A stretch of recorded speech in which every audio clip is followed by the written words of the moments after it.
Macherla municipality TDP ఖాతాలో చేరింది. పురపాలక సంఘం చైర్మన్, వైస్ చైర్మన్ సహా 14 మంది కౌన్సిలర్లు ఇటీవల వైఎస్ఆర్సీపీకి గుడ్ బై చెప్పి టీడీపీలో చేరారు.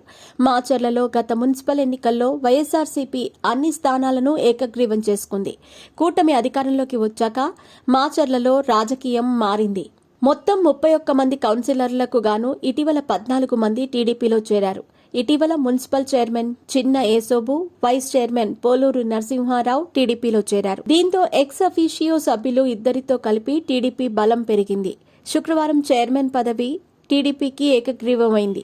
ఇప్పటివరకు వైస్ చైర్మన్ గా ఉన్న పోలూరి నరసింహారావును చైర్మన్ గా ఎన్నుకున్నారు. మాచర్ల రాజకీయం మరో మలుపు తిరిగింది. ఊహించినట్లే మున్సిపాలిటీపై టీడీపీ జెండా ఎగిరింది.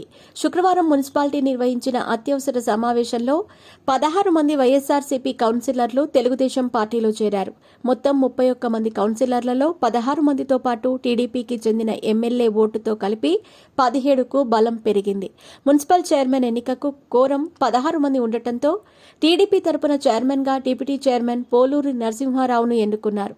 దీంతో మాచర్ల మున్సిపాలిటీ టీడీపీ ఖాతాలోకి చేరింది. గత వైఎస్ఆర్సీపీ ప్రభుత్వంలో జరిగిన మున్సిపల్ ఎన్నికలు జరిగితే మొత్తం 31 స్థానాలు వైఎస్ఆర్సీపీ ఏకగ్రీవం చేసుకుంది. ముందుగా చేసుకున్న ఒప్పందం ప్రకారం వైఎస్ఆర్సీపీ తరపున ముందుగా తురకా కిషోర్, అనంతరం బోయ రఘురామిరెడ్డి, ఏసోబు చైర్మన్లుగా పనిచేశారు. సార్వత్రిక ఎన్నికల ఫలితాల తర్వాత కూటమి ప్రభుత్వం అధికారంలోకి వచ్చింది. దీంతో మాచర్లలో రాజకీయ పరిణామాలు వేగంగా మారాయి.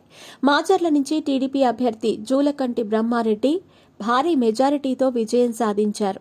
ఈ క్రమంలో కొందరు మున్సిపల్ కౌన్సిలర్లు, కొందరు టీడీపీలో చేరారు. సార్వత్రిక ఎన్నికల తర్వాత వైఎస్ఆర్సీపీ మున్సిపల్ చైర్మన్ ఏసోబు ఆరోగ్య సమస్యల కారణంగా సెలవు పెట్టారు.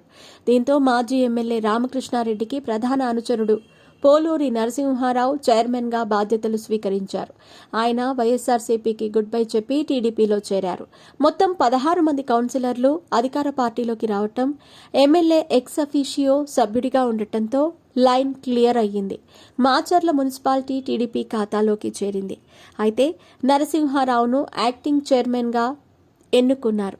మరోసారి కౌన్సిల్ సమావేశమై చైర్మన్ ను ఎన్నుకోనున్నారు. వరుసగా 3 సమావేశాలకు కౌన్సిలర్లు హాజరు కాకపోతే అనర్హత వేటు పడుతుంది. వైఎస్ఆర్సీపీకి మిగిలిన 15 మంది కౌన్సిలర్లలో ఒకరు వరుసగా సమావేశాలకు హాజరు కావటం లేదు. దీంతో అనర్హత వేటు పడే అవకాశం ఉందని తెలుస్తోంది. మిగిలిన వారిలోనూ కొందరు టీడీపీలో చేరటానికి సిద్ధంగా ఉన్నట్టు తెలుస్తోంది.